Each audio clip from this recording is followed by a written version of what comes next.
Walau isaanis wanni isaan amanan dulla opereeshinii ji'a tokko keessatti waraana bilisummaa Oromoo dhabamsiisuu jedhuun hanga qaxanaa sadarkaa gadiitti isaan kaatan sun akka galman gahin hafe. Fashaluu opereeshinichaatiif immoo sababni guddaan waraanni mootummaan bobbaasee kaka'umsaa fi gahumsa dhabuudhaan waraanni bilisummaa Oromoodhaa immoo hanga mootummaan tilmaame ol humna isaa jabaa ta'utu achi keessatti eeramee jechuudha. Kuni maali? Ammas immoo istiraateejii mootummaan waraana riphee lolaa balleessuudhaaf kaayatanii turan akka dogoggora qabu walii kaasanii waraanni mootummaan bobbaase immoo laafee argamuu qofa otoo hin ta'in waraanni bilisummaa Oromoodhaa tarsiimoo riphee loltummaadhaa duraan qabu san caalaa jabeeffatu keessumattuu halkan to'achuu akka dadhaban waraanni mootummaadhaa guyyaa qofa gadi bahee gara halkanii akka gaddeemu waraanni bilisummaa Oromoo immoo gara halkanitti humna isaa akka cimsataa ture. Waraanni bilisummaa magaalaa keessaa gabbahee loluuf immoo fedhii kan qabne gama biraatiin immoo bosona seenee waraanni bilisummaa Oromoo adamsuufis yookaan sakatta'uufis gahumsi waraanni raayyaa ittisa biyyaa mul'isaa ture hedduu akka qabbanaa ture. Keessumaa gara yeroo aduun dhiitu waraanni raayyaa ittisaa gara magaalaatti akka baqataa ture jechuudha. Yeroo kanatti immoo waraanni bilisummaa Oromoo istiraateejii yookaan tarsiimoo mataa isaatiin magaalaa keessatti waraanota kana marsuudhaan meeshaalee waraanaa hedduu harkaa booji'aa akka ture. Lammaffaa immoo waraanni raayyaa ittisa biyyaa immoo of dagachuudhaan nuwaan miseensota raayyaa ittisa biyyaa gara 200 ta'an waraanni bilisummaa Oromoo marsee akka meeshaa waraanaa hundarraa hiikkatee akka fakkeenyatti ibsa kana keessatti dhiyaateera. Kun maali? Akkuma dura kaasnee qondaalonni bilisummaa Oromoo dubbisaa turre waraanni bilisummaa Oromoo injifachuu kan danda'e tokkoffaan immoo tumsa uummataatiin lammaffaan immoo tooftaa lolaatii fi sadaffaan immoo akeeka fi kaayyoo waraanni bilisummaa Oromoo socho'uun jechuudha qondaalli waraanni bilisummaa Oromoo tokko dubbise. Akkasuma mootummaan isicha keessa wanni gurguddoonni namani uummanni parsantaan dhibbaan waraana bilisummaa Oromoo bira akka jiru akkuma jaal booreen kaase immoo even ijoolleen xixiqqoon otoo morma isii kuttee odeeffannoo bakka waraanni bilisummaa Oromoo jiru akka ifan goone. Kun salphaatti opereeshinii farra riphee lolaa mootummaan marsaa jalqabaatiif yaale kufee jechuudha. Amma waan itti sakandinu ishuun keenya guddaan har'aa immoo dulla opereeshinii marsaa lammaffaadhaa mootummaan amma labsuuf deemu kuni hagam takka milkaa'aaf erga akka karoora isaan gaafa duraan baasan sanitti qurxummii gogsuu uummata qurxummicha balleessuuf galaana gogsuu qabna jedhan sanitti uummata Oromoo fixuudhaaf yaaliin godhame isaanii milkoofne uummanni galaana uummata kana to'achuu hin dandeenye. So ammas istiraateejii sadaffaa waraana Tigraay irratti lola banuun dogoggora ture. Maqaa dulla opereeshiniitiin Oromiyaa dirree dhiigaa gochuun misteekii istiraateejii lammaffaa ture. Ammas immoo sadaffaan tartiib baduu fakkaatti jechuudha. Mootummaan istiraateejii dogoggoraa sadaffaa baasuudhaan deemattan deemaa jiran akkana. Tole Nusratdiin itti fufee.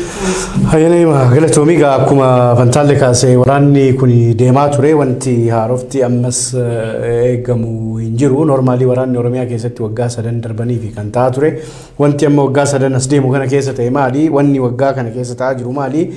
Bifa addaatiin tarsiimoon bahee maqaan irratti bahee waraanni gaggeeffamaa jiraachuu isaati. Wanti adda isaa taasisu maqaan opereeshinii amma gaggeeffamaa jiru opereeshinii farra riphee lolaa jedhameeti kan gaggeeffamaa jirus tureessi ji'a tokkoof gaggeessanii gamaagamii mataa isaanii hojjetanii akkuma fantaaleen kaasaa ture san dadhabina isaanis fashalaa'uu isaas mirkaneessanii turanii haa ta'u malee waraana kana amma itti fufaa jiru akkuma tikaaftee gaafin isaa maaliif waraanicha itti fufuu barbaadu waraanichi maal akka fidu barbaadamee fi kan baatii tokkoon duratti fiduu dadhabee amma maal fideedhaniiti jarri kun kan waraanicha kana itti fufuu filatanii maaliif immoo waraanicha itti fufuu filatan kan jedhu gaafii namoota hedduu ta'eeti jira.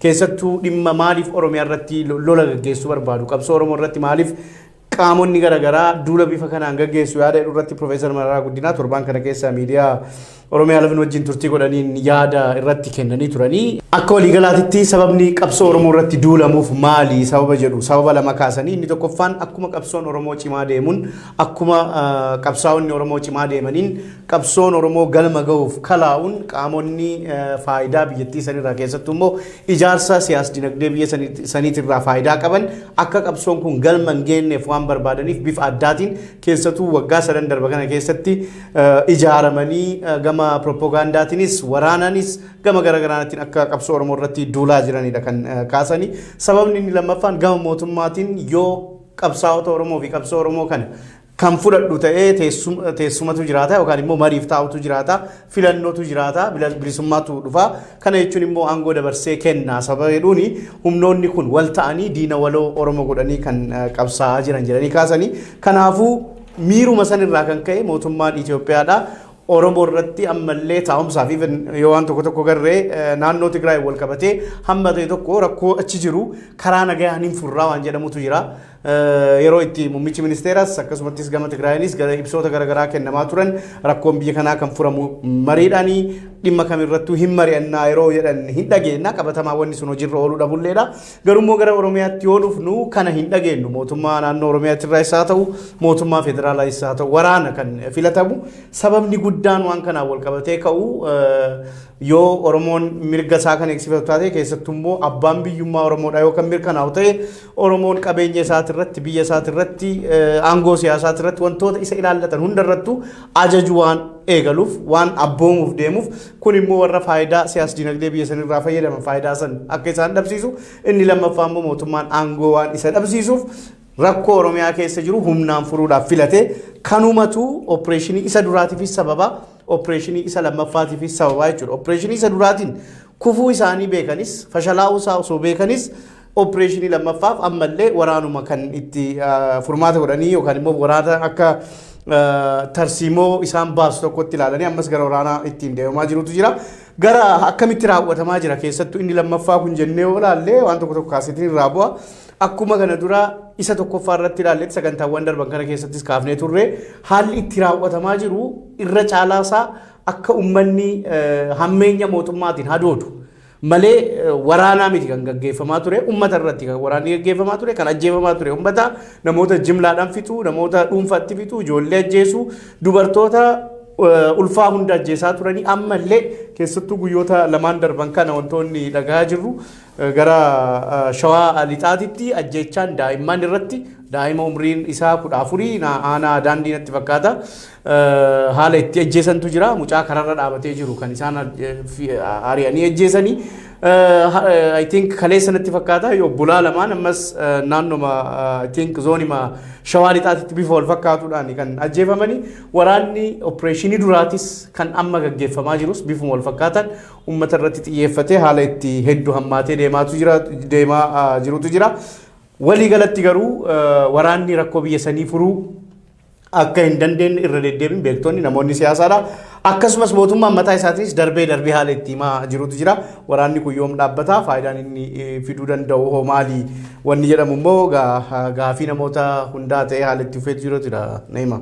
Waa hedduu haasanii jirtanii akkuma beekamu Oromiyaa keessatti lolli hajal qabee har'aantii waggoota 3 ture kan tibbana ammoo bifa haarawaan waraana bilisummaa Oromoo ji'a takka keessatti balleessuu hajuun mootummaan duula opereeshinii fara riphee lolaa jechuun kan jalqabaa sallabsee ture san keessatti akka jaame akka barbaadame akka isaan kaayyeeffatan sanitti waraana bilisummaa Oromoodhaa ji'a tokko keessatti balleessuu miti inumaa waraanni bilisummaa Oromoodhaa faallaa sanii daranuu onnatee faallaa sanii cimee hanga durdaran loltoota mootummaa irratti tarkaanfii fudhachuu meeshaalee waraanaa booji'uu akkasuma kasaaraa gurguddaa mootummaarraan akka dhaqqabsiisedha.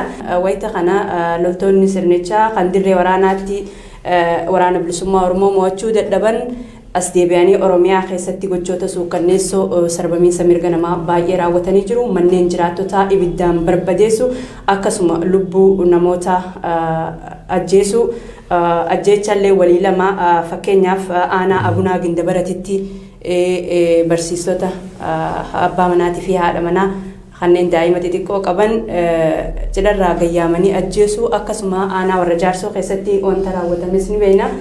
Gabaasaa turre Adaa Bargaatti akkasuma kutaalee Oromiyaa garagaraatti ajjeechaa walii lama ajjeechaa suukanneessa akka namni daranuu murna kana daran hadheeffatuuf ajjechaawwan akkasii raawwatamaa ture. Kana malees gochi saamichaa fi garajabummaa garagaraa raawwatamaa ture. Ammas irra deebi'ee lola kana labsuun waan yaaddoo nama hundaa namatti ta'e ammallee waraanni kun bifuma haaraan ajjeechuma suukanneessaa sanitti jira. Akkumaatu haaftee arraa kalee fi dheengadda wanti raawwatame daa'ima ola deema daa'ima kutaa 4 baratu ajjeesanii akkasuma obboleeyyan ajjeesanii turanii haammaati haaftee kanarraa wanni hubachuu dandeenyu mootummaan waraana bilisummaa Oromoodhaa injifachuu dadhabee uummata nagaa duguugaa jira.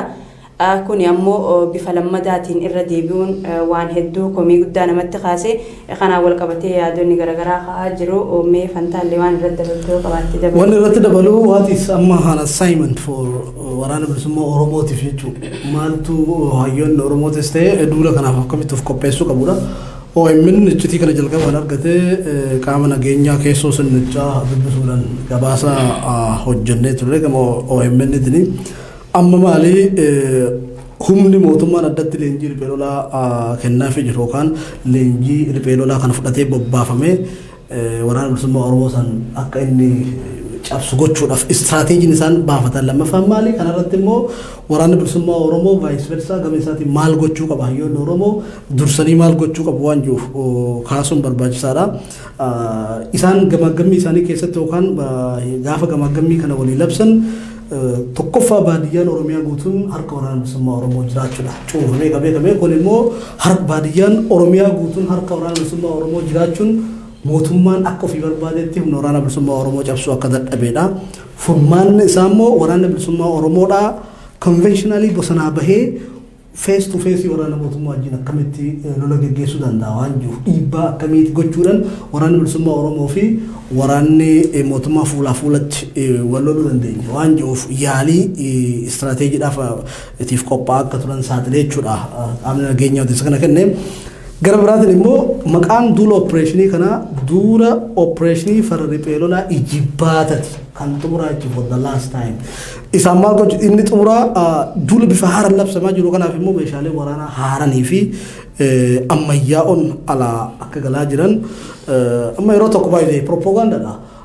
Turkirraa galfatee jira, meeshaa qoratu jira, meeshaa bakka argamutti mul'isee jiru jira, jaalmarroon du'ee jira, ajjeefamee jira. Strategy meeshaa Turkirraa yookaan Dubaay irraa argataniin kaameraa sanii ilaalee qabamee ajjeefame. This all are propaganda jechuudha. Propaganda lammaffaa akkasii uumuudhaan waraana bilisummaa Oromoo meeshaa ammayyaa alarraa galfanne jechuudha. Kun yaada lamaa walitti. Dheengaddaa ajajaan 11 gara waraana bilisummaa Oromootti dabalamee ture. Ajajaan 10 gara waraana bilisummaa Oromootti dabalame kun iccitii keessoo raayyaa ittisa biyyaa dhibbatti OMN laatee ture warri OMN fiti I think radio warraata biyyoolessaatiif kennee ture isii obeeffachuudhaan gabaafnee ture maal jedhee waraanni mootummaa erga kaaba biyyattiitti malee booda humni isaa guutuutti akka du'e marsaa xumuraa dheengadda eebbifate malee humna waraanaa akka hin qabne mootummaan kun jechuudha. Unumaahu amma tuni sodaachisaa qabu bulgaa xaayyaa jedhii biyya teenyatti nama haayilaandii kakar namatti godhachaati idii keessaa hin qabne. Jechuun halkan waan ta'eef lafti dukkanoo ta'e haayilaandii karoositti godhanii dheessisaa jechuudha. Qawwee irratti dheessite jechuudha. Akka bu'aan bifa sadiirra jiruuti jechuudha. Maaliif humna isaa guutuutti fixate waan jiruuf aanaa tokkorraa humna waraanaa tokko kaasee gisee aanaa tokkotti rakkoon uumame gara aanaa biratti bobbaasu jechuudha. Kuni humni mootummaa guutuutti waan ta'eef duula opereeshinii faralaa riphee lolaa lammaffaa kanatti milkaa'uu waan hin dandeenyeef garuu mootummaan fashalee mo'ame jedhanii taa'uu sodaarra akka waan lubbuun keessa jirtutti haala inni itti dhidhiitataatu jirutu jira jechuudha. Achi keessatti qondaalli kalaqa fudhanii kun maal ibsee humni mootummaadha fakkeenyaaf waa'ee mindaa kufaatii dinagdee Itoophiyaa mudatee fi mindaa wanti irratti yoo deemine mindaan qarshii 3,800 raayyaa ittisa biyyaa tokko kaffalama. Qarshiin 3,800 kun immoo ji'a 4 barfatee nu akka baay'ee ji'a 4 barfatee jiru. Kun maal ibsaa?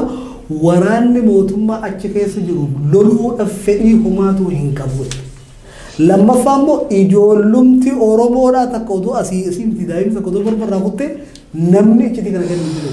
Maal jedhanii yeroo dhuse odoo shanee taate yookaan odoo waraana bilisummaa Oromoo taate sangaa kan kee kanatti lafattiin qotaa jirtu hiiktee qaltaa fi mee nuti biyya Itoophiyaa kana kabachiisuu deemna maaliifii fi waraana raayyaa ittisa biyyaa kana jibbitanii waraana mootummaa maaliif baqattanii uummata yeroo isaan gaafatan wajjin ture.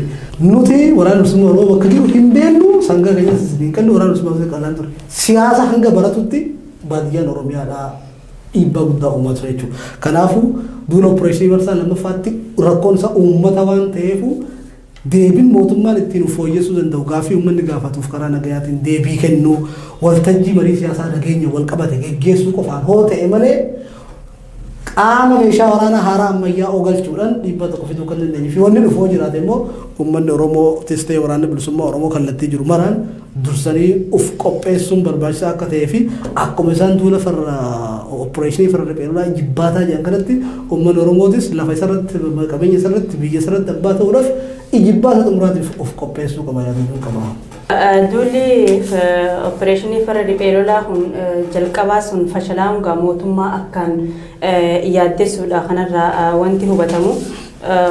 Raawwii duula sanirratti duula jalqabaa kanarratti bakka hooggantoonni olaanoon jiran irratti gamaagamiin bal'aan taasifamee jira. Kunis maaliif ta'e jechuudhaan waraanni bilisummaa Oromoodhaa hanga duraa yaadame sana akka mootummaan itti yaadisanii ol ta'u akkasuma waraanni sirnichaa hamilee dhabuu fi laafinni isaanii hangarsiisan jechuudhaan duula ijibbaataa akkuma amma kaaftee duula ijibbaataa jechuudhaan istiraateejii jalqabaa san jijjiiruudhaan tooftaa jalqabaa san jijjiiruudhaan irra deebinee yaaluu qabna jechuudhaan egaa duulli opereeshinii farra riphee marsaa lammaffaan kun kan labsame. Maybe qabxiin dhumaan asirratti kaasuu barbaadu maali kaka'umsa dhabuu waraanaati irratti gamaagamii isaan gaggeessan qabxiilee reefu wantaallee kaasaa ture irrattis kan ati kaasaa irrattis wanni guddaan ergaan darbuu danda'u tokko maali waraanni kaka'umsa dhabuusaa waraanni kaka'umsa sababa lamaaf dhabaa inni tokko waan irratti loluuf sanitti amanuu dhabuudha. Inni lammaffaan immoo ummata biraa abdii dhabuu isaaniiti. Kanaafuu waraanni mootummaa mataa isaatiin abdii dhabuun waan irratti lolusan irratti ejjennoo akka mootummaan barbaadu san agarsiisuu dhabuun mataa isaatiin kufiinsa guddaadha, kufaatii guddaadha. Waraana biyya tokko keessatti immoo mirri akkanaa uumamee waraanni biyya sanii loluu barbaadu dhabuun mootummaafis ergaan dabarsu ergaa guddaadha. Maaliif jarri akkatti karaa kanan deeman hin beekamu malee yoo bifa kanaan ejjennoo kanaan waraana abdii hin qabneen waraana loluu hin barbaanneen waraana kana kan itti fufuu barbaadan ta'e deemanii kufuun isaanii waan hin hafne ta'a. Keessattuu waraanni uummata wajjin godhamu waraanni gaafii siyaasaa humnaan furuuf deemu humnaan deebiitti kennuuf deemamu waraanicha dhaabuu kan hin dandeenye ta'uusaa wajjin I think waan hin milkoofne ta'uusaatu irra deddeebi'ee ka'a. Waanuma ta'eef immoo akkuma marsaa duraasan marsaa lammaffaa keessattis miidhaan namoota irra ga'u itti dhufee jira. Kanaaf yoo waraanni kun hin dhaabbatin uummanni Oromoo dirqama namni tokko yoo miidhaan irra ga'ee yoo qaamni tokko sijjeese yoo mana kee gubee ofirraa ittisuu ofirraa dhorguu wantoota of eeggannoodhaaf gargaaran biraa fayyadamuun barbaachisaa waan ta'eef uummanni bakka waraanni mootummaa socho'u irratti of eeggannoo barbaachisu akka godhu dhaamna. Keessattuu immoo ijoollee xiqqoo kanaan wal qabatee ijoollee xiqqoo callisaniituma itti deemu ijoollee xiqqoo waan sodaa waraanaa san qabanii fi kan irra caalaa isaanii fiiganii yoo fiigan immoo irratti dhukaasanii haala itti ajjeesaa jirantu jira. Akka kiyyatti yoo danda'ame dhokachuudha yoommoo kan itti dhufan taate qaama hidhatee nama 3-4-5 ta'ee simarsuun jalaa fi gurra dhaabbataniituma waan ta'u keessa dabruun barbaachisaadha natti fakkaata. Maaliif odeeffannoowwan torbaan kana keessa arganne keessa ijoolleen nama 3-4 kan ajjeefaman bifuma kanaan ijoollee kararra dhaabbattu humnoonni mootummaa itti deemu ijoollee yoo dheessitu jarri birbinyaa sodaa waan qabaniif uummanni nurratti hojjetaa jira. Odeeffannoon harkaa kennaa qaama wabooteedhanii waan yaadanii fi haala itti dhukaasaa jiran waan jiraniif osoo ijoolleen yoo danda'an dhokachuudha. Garuu immoo yoo waraana mootummaatiin kan walitti ba'an ta'e ijoolleen dhaabataniituma waan jiru ibsuudhaaf ituu isaaniif wayyeedheetii yaada dheessanii rasaasaan dhaamaa ijoolleen qaxaleen xixiqqoon bifa saniin ajjeefamurra kanumaan dhaamu barbaada. Kanarratti akkuma beekamu mootummaan wanni inni tokkoffarratti hadheeffatee jiru waraanni bilisummaa Oromoodhaa hidhanni isaa akka jirutti uummata keessa jira. Uummataatu isaaf gaachana ta'ee jira. Akkasuma dargaggoonni baay'een waraana bilisummaa Oromootti galaa jiru jechuudhaan yeroo garagaraatti sodaan isaaniitis kanuma ture. Wanni dargaggoota irratti xiyyeeffatee rasaasaan dargaggoota akaayaniifis kanuma tokko waraana bilisummaa Oromoodhaa isaaniif soorata geessuu isaan tajaajilu akkasuma yoonii fi humni isaanii ga'ee deemaniitti dabalamanii isaaniif humna ta'uu waan jiruuni dargaggoota irratti xiyyeeffatee ola deemaa karatti hambisaa jira. Kanaaf duulli Oromiyaa irratti banamee hubaatii guddaa ummata Oromoodhaa irraan geessisaa akka jiru uummanni Oromoodhaa baree beekee hayyoonni Oromoos ta'ee uummanni Oromoo bal'aan waan kana ofirraa dhaabsisuu fi falatti barbaaduudhaaf tokkummaadhaan ka'ee akka furmaata barbaadu ni dhaamna. Hayyeegaa gara ajandaa keenya lammaffaatti deemnee jirra. Ajandaan keenya lammaffaadhaa tibbana akkuma beekamu mootummaan naannoo Amaaraatii fi mootummaan Bilxiginaa akkasuma deeggartoonni isaa garee shororkeessaa faannoo irratti mootummaan tarkaanfii fudhataa akka jiru fakkeessanii haasaa jiru dubbataa jiru. Wanni kun hagamta akka dhugaadhaa ololli deemaa jiruu fi dhugaan lafarra jirtu maal fakkaata kan jiru kan laalutaa Nasraddiin jalqabee. I think dhimma kana wal qabatee tokkoffaa tarkaanfiin kun kan faannoo irratti fudhatamaa jiru jedhee qaamni haasa'u irra caalaan isaa Bilxiginaa Oromiyaati. Maaliif Bilxiginnaan Amaaraa dhimma kanarratti ifatti kan isaan dubbataa jiranii pirezidaantiin aanichaa irraa eegalee kominikeeshiniin aanichaa akkasumas itti gaafatamaan dhimma nageenyaa aanichaa tarkaanfii kan fudhataa jirru faannoo irratti osoo hin ta'in qaamota biroo kan hidhatanii hojii mani laawundiriin yookaan immoo mallaqa seeraan alaa sochoosuu fi dhimmoota garaagaraa yakkoota qawwee yookaan immoo rasaasa boombii waan akkasii gurgurtaa fi wantoota akkasii irratti hirmaatan irratti kan nuti tarkaanfii fudhachaa jiru jedhanii ifatti dubbatanii jiranii qaamni faannoo irratti tarkaanfiin fudhatamaa jira jedhee haasa'u kamuu Oromiyaa irraa irra caalaan isaa sababni akkas jechaa jiraniif immoo akkuma nuti hundi beeknu baatiiwwan 3-4 darban kana keessatti naannoo Oromiyaa akkasumas Beenishaangul Gumuz keessatti humnoonni faannoo jedhaman kun miidhaawwan isaan geessisan mufaatii uummataa Oromiyaa keessa jiru san ittiin qabbaneessuu fi kan Oromiyaa irraa dhimmi kun hafarfamaa jiru gama hundaanuu akka tarkaanfiin faannoo irratti fudhatamaa hin jirre keessattuu odeeffannoowwan nuti keessaa arganne qofa osoo hin ta'in ibsii mootummaa Amaaraatirraa dhufu kanaaf ragaadha. Inni lammaffaanii tarkaanfiin fudhatamaa jiru keessattuu odeeffannoon keessaa dhufu kan agarsiisu maali humnoota maybe fincila mootummaa keessatti hirmaatuu danda'an jedhamee yaaddame keessattuu 2019 natti fakkaata yeroo itti Asaaminoo Tsiggeefaa ajjeefaman sochiin bifa saniin naannicha keessatti ka'uu danda'a sababa jedhuun humnoota saniin hidhata qaban keessattuu itti gaafatamaa yookaan immoo ajajaa waraana naannichaa keessattuu liyyuu haayilii naannichaa kan ture jeneraal Maammoo dabalatee jechuudha namoota sani Tafarraa Maammoo dabalatee namoota sani kan hidhamaa jiru fi namoota isaan jalatti kakaasaa jiran kanneen akka gaazexeessitoota aktiivistootaa fi qaamota kana kanaafuu qaamonni kun wal ijaaranii humna mootummaa diiguu ta'uu danda'u yookaan immoo naannoo san keessatti fincila mootummaa kaasuu danda'u jedhamanii shakkamantu ka'aa jira. Kanneen hafan garuu warri faannoo warri qabatamaan naannoo Oromiyaa bahaan kaabaan kibbaan iddoo garaagaraatti miidhaa garaagaraa geessaa jiran akkuma jiranitti jiraachuun isaa hubatamuu qabaadha. Kanaaf afanjaajiin yookaan immoo akka uummanni keenya dhimma kanarraa hubannaa gahaa hin qabne godhuu fi alamu karaa waan sirrii hin taanedha. Kanaan wal qabatee maaliifuu namni 4552 hidhameera. Namoonni kun sababni hidhamaniif garuu maal akka ta'e uummanni beekuu qaba. Inni lammaffaa namoota hidhataman keessaa namni 1000 fi naannoo 800 hooggantoota mootummaa fi poolisoota yookaan immoo poolisii liyyuu haayilii keessa qaamolee jiranidha. Kunis agarsiisa mataa isaa danda'e qaba jechuudha. Qaamolee hidhamaa jiran qaamota mootummaa